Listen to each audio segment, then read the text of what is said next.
পালপাড়ার এই প্রভুজির ভেজ বিরিয়ানি। তো প্রভু বিরিয়ানির মধ্যে কি কি দেওয়া হচ্ছে প্রভু? বিরিয়ানির মধ্যে থাকছে একটা সুস্বাদু আলু, মানে পুরোটাই তো ভেজ তো প্রভুজি? হ্যাঁ ওকে। আমাদের এখানে পেঁয়াজ রসুন কিছু ইউজ করা হয় না। ওকে। এখানে সম্পূর্ণ অনিয়ন গার্লিক ফ্রি ফুড। আচ্ছা।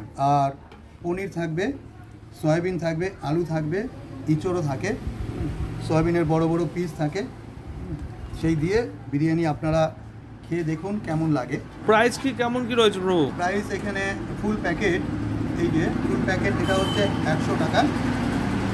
আর যদি কেউ হাফ খেতে চায় তাহলে সেটা হচ্ছে 60 টাকা। 60 টাকা মানে হাফ খেতে চাইলে 60 টাকা।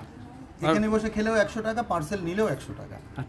মানে 60 আর 100 টাকা। আর এই কন্টেনার দাম হলো 100 টাকা রয়েছে, তাই তো? এটা 1000 ml এর রয়েছে নাকি? 1000 ml। 1000 ml। আমরা হোম ডেলিভারিও করি আমাদের এখানকার পোশাক। আচ্ছা, কত কিলোমিটারের মধ্যে হোম ডেলিভারি করেন? চাকদা থেকে শিমুডালি। আর কেউ যদি একটু বাল্ক অর্ডার করে, মানে বেশি পরিমাণে অর্ডার করে, সেই ক্ষেত্রে আমরা একটু দূরেও দিয়ে আসতে পারি। তো প্রভু কন্ট্যাক্ট নাম্বারটা একটু বলে দিন। হ্যাঁ, আমার কন্ট্যাক্ট নাম্বার হচ্ছে 7679022590। অনেক জায়গায় তো বিরিয়ানি খেয়েছি, তো সব জায়গায় তো বেশিরভাগই এখন পাওয়া যাচ্ছে নন ভেজ বিরিয়ানি। পালপাড়াতে সর্বপ্রথম আপনি নিয়ে আসেন ভেজ বিরিয়ানি। এখানে হট করে ভেজ বিরিয়ানি চালু করার কারণটা কি? কারণটা প্রভু, যে কোনো জায়গায় বিরিয়ানি দোকানের সামনে দিয়ে যদি যান, উগ্র গন্ধ আসছে, যে গন্ধ অনেকের ডাইজেস্ট হয় না।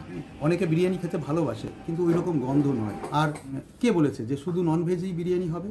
মটন চিকেন দিয়ে বিরিয়ানি হবে, ভেজ বিরিয়ানি হতে পারে না? পনির দিয়ে হতে পারে না? পনির হচ্ছে একটা উন্নত প্রোডাক্ট, উন্নত প্রোটিনের ধারা নিয়ে আসে, যেটা দিয়ে সয়াবিন, তাতেও পনির, আলু পৃথিবীর অন্যতম সুস্বাদু একটা ভেজিটেবল।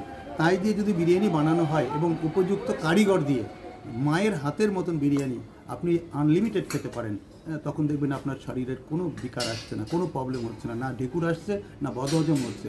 আমাদের বিরিয়ানি যারা খাচ্ছে তারা ভীষণভাবে অ্যাপ্রিসিয়েট করছে। আর কেউ যদি বলে যে বিরিয়ানি ভালো না, আমি পুরো হাড়ি দিয়ে দেবো। আর যারা জীবনে কখনো ভেজ বিরিয়ানি খাননি, আমি খুব অবাক হই, এবং আমি গর্বিত যে যারা কখনো ননভেজ বিরিয়ানি খায়নি, এসে প্রথমবার ভেজ বিরিয়ানি, তো ভেজ বিরিয়ানি খাওয়ার পরে বলছে বাহ প্রভু, এ তো অপূর্ব স্বাদ। তো তারা খাচ্ছে, তার জন্য যে কোনো আমাদের বিরিয়ানি সত্যি কথা বলতে ভাইরাল হয়ে গেছে।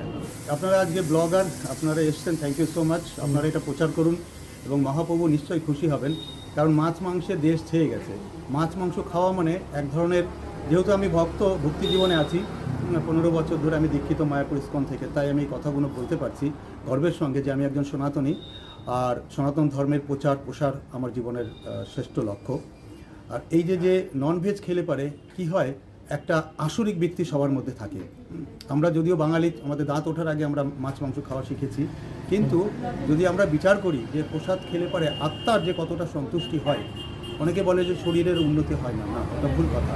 প্রসাদ খেলে পারে এই যে বিরিয়ানি বা অন্যান্য যে কোনো খাবার ভেজ হলে পারে তার রোগ বহু দিন পরে আসবে। এটা কিন্তু রানা প্রভুর ভেজ বিরিয়ানি, এটা কিন্তু অভয় প্রভুর ভেজ বিরিয়ানি। আর এটা কিন্তু পাওয়া যাচ্ছে চাকদা পালপাড়ায়। এই যে কোয়ান্টিটি রয়েছে, আর এরকম সাইজের পনিরের চান্স কিন্তু অনেক কটা পাবে, অনেক কটা পনিরের চান্স, এখানে কোনো গুনতি পনিরের চান্স নেই।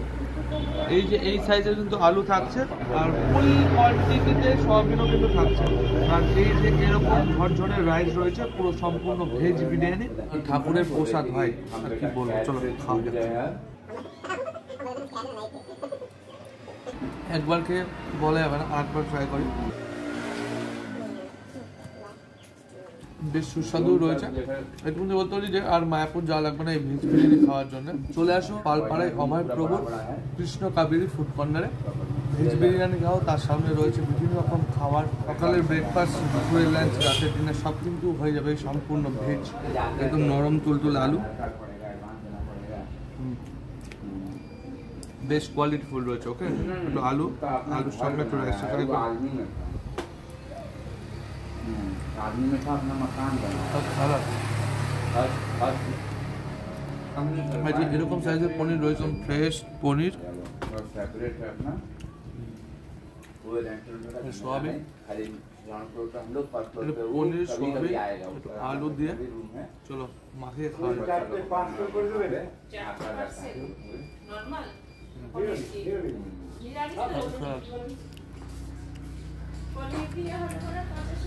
বেশ কোয়ালিটিফুল রয়েছে। তোমরা যদি চাকদা পালপাড়া বা মদনপুর কল্যাণীর আশেপাশ থেকে দেখো অবশ্যই চলে আসো এই অভয়প্রভুর ভেজ বিরিয়ানি সেন্টারে, অবশ্যই এখানে কিন্তু পাবে। চলে আসবে। এখানে শেষ করছি, কেমন লাগলো জানিও, ভালো লাগলো অবশ্যই শেয়ার করবে।